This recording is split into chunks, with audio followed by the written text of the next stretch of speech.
Hi there, Kirk McDowell with contributionselling.com. Welcome. Today's question that I'm going to answer is, what is prospecting in sales? What is prospecting in sales? I guess they have the in sales part because prospecting also refers to going out and trying to find gold, in rivers and streams and that kind of stuff. So oddly kind of related. I guess that's why they're both called prospecting. But anyway, the question is, what is prospecting in sales? All right, so let's break that down a couple different ways. Um, First of all, prospecting is going to look very different ways depending on what industry you're in, and even depending what company you work for within a particular industry. Or if you're self-employed, I typically work with coaches, business consultants, people making a living with their expertise. Um, then it just depends on who your audience is, like who the tribe is that you've adopted, who is it that you wish to serve, and the problem that you're solving could impact the prospecting too. But in general terms, prospecting is a phase, an aspect of the selling process, right? And it's an early aspect, an early phase of the selling process. So it may not be the first. People would normally think prospecting would be the beginning, right? Going and find people to talking to, going and finding people to talk to. But perhaps marketing comes before that, right? And perhaps even your own preparation, like getting dialed in, how to talk about your service, how to talk about your product, how to approach someone in a prospecting kind of space, like a first encounter, a first conversation, a first connection with another human being, right? So the prospecting really points to the first connection. Marketing comes before that because marketing kind of is the pre-frame or the context or the vibe or the conversation within which your product or service is experienced, right? So that may be a little convoluted, but let's take IBM, right, for example, right? That's probably a terrible example because I can't think of any. Well, yeah, I can think of a few IBM commercials. Okay, so IBM branding, the marketing is like, we're the best, we're the blue chip. IBM is the standard of the industry. If you want the best, come to IBM. It's that kind of a vibe, right? Maybe not the most innovative, definitely not the most cost competitive, but the best, right? And you're going to expect to pay them more for the best, right? So that marketing kind of sets up the prospecting. Do you see? Hey, I'm with IBM. We represent the best. Wouldn't you like to, if you're taking bids, wouldn't you like to also include the very best the industry has to offer in your bidding process? It just seems like it would kind of be like, oh yeah, okay, come on in, right? So the marketing might set up the prospecting approach, right?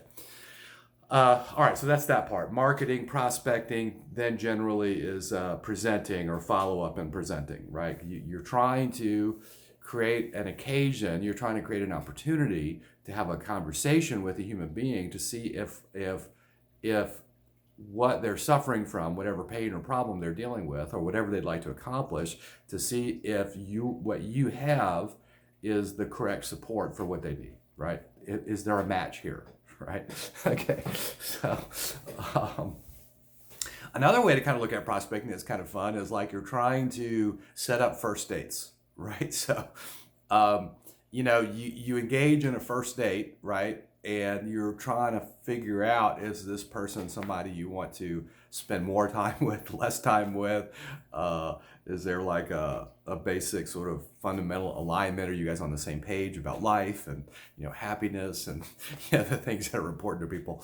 So first date is kind of like getting to know each other, right? And doing a little dance and seeing if we want to do more of this, right?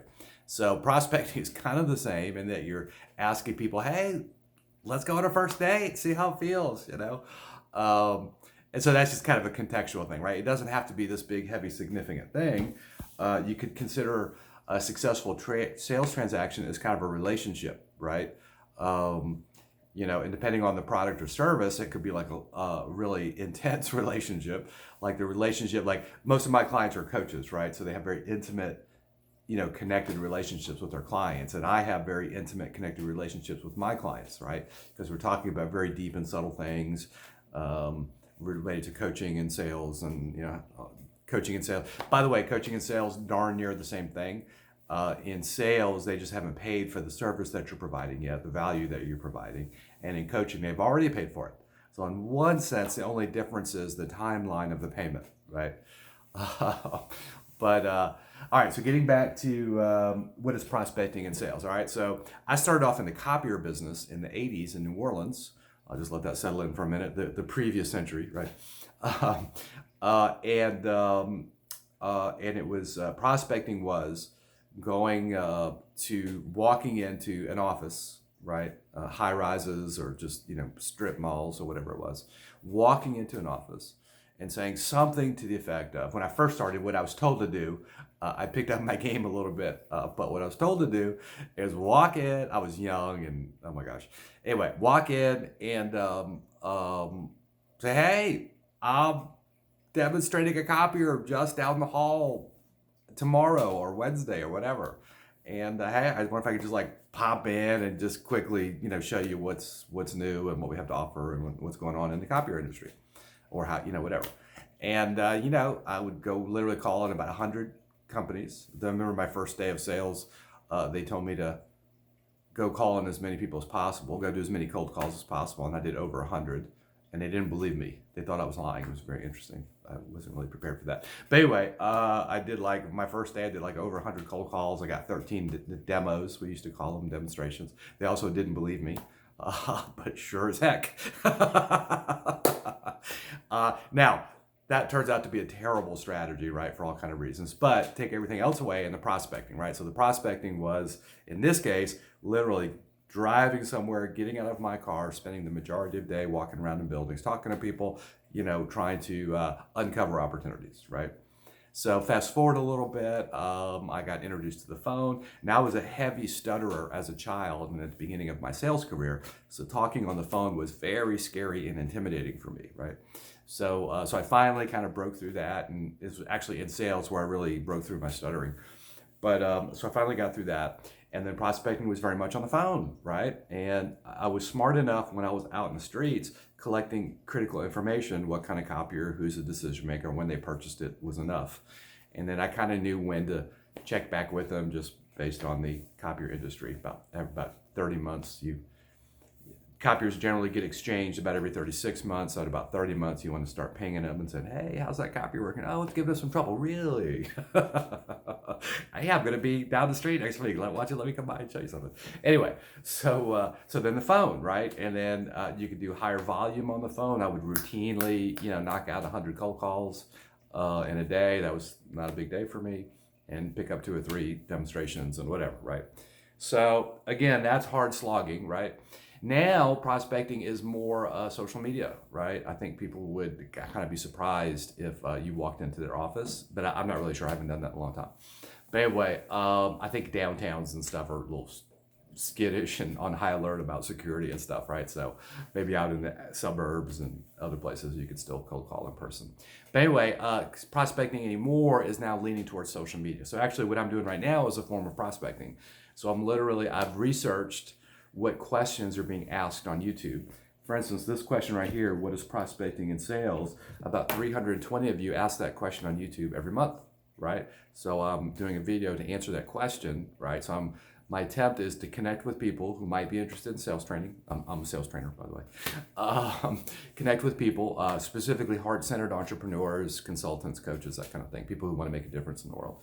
So this is an attempt to reach out to my tribe, right, to my niche, provide value, introduce myself. Hey, I'm a good guy. I can support what you're committed to. I actually know what I'm doing. I'm an excellent guide. Give me a try, basically, right? And then the value proposition is, and to you, so I'm now talking to you, the value proposition is I've got a free 10-minute training video that is designed to cause 2 specific breakthroughs in the area of sales, and then invite you to a 30-minute discovery call where we do some more work for you. I'm not advocating for my business or service. And then I've got a very elegant offer, very brief at the end. It's not a big, heavy sales thing. But I'm providing free sales training, which I think is the best in the world. To offer to open up the possibility of you exploring that, I provided a 10-minute training video, and then this is the precursor to that. I'm doing these videos every day between 10 and 12 minutes, answering real questions as authentically as I know how. Okay. So this actually is an example of prospecting. That's why I kind of tied it in here, right? So Back in the day, it was definitely out in the street. Then it was like on the phone. Now it's like social media and video and that kind of stuff. So there's lots of different approaches. I'd love to assist you with a very credible, heart-centered prospecting program, right? Get your business up and running, right? There's lots of really elegant ways to prospect and connect with people that is heart-centered and very effective, and it feels good to you and it feels good to them, and it is of actually value to both parties. And I'd love to introduce you to that whole idea. Contributionselling.com. Thank you for your time. I hope this was valuable. Go out and be the change you wish to see. Give what you want to get. I'd love to talk to you real soon. Bye-bye.